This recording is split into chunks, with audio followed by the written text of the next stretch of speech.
developers had bad experience with this and they are resistant. I had this situation when I first came very excited about accelerating technical debt to speed up learning. Software engineer said, "No way, I'm gonna go that. I'm gonna go that way." Simple, because we built high quality code, and I said, "I understand you do that, but why would you build high quality code for something we are uncertain?"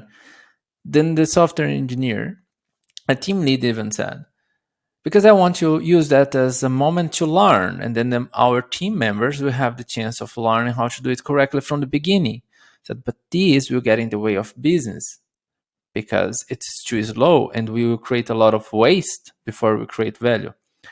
Then the software engineer, together with the team lead, all of them looked at me and said, "Yeah, you come with this beautiful speech, but the moment we have to pay it off, you run away, you push another feature, you want something else." I find that so funny.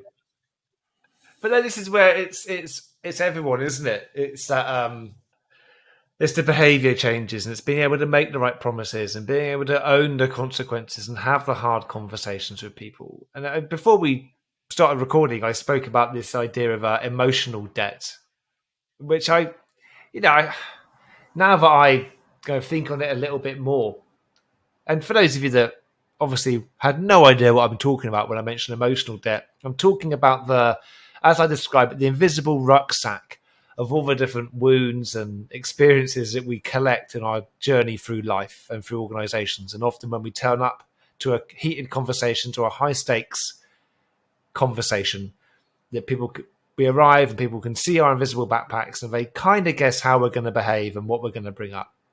But whilst I still stand by that as a metaphor, I wouldn't say that's emotional debt, because I don't think that, well, if I drew that as an analogy, that's more like the unskillful work building up because we didn't know we were unskillful, right? That's like coming down off a Mount Stupid and being like, wow, okay.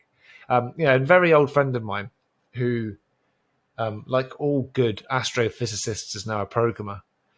When I was talking to him, he said, the software that I wrote 2 years ago, I look back at that and I'm just dumbfounded why I wrote it like that. It just makes no sense. I've learned so much. And that wasn't kind of conscious complexity. It's accidental complexity that I added into the system, which I think is what Fred Brooks drew from Aristotle in relation to complexity in code bases. So I think that emotional backpack is more like the accidental complexity we build up through going things. It isn't like we consciously decide to cut corners and be a dick. That kind of sticks to it, which is what we're saying with technical debt.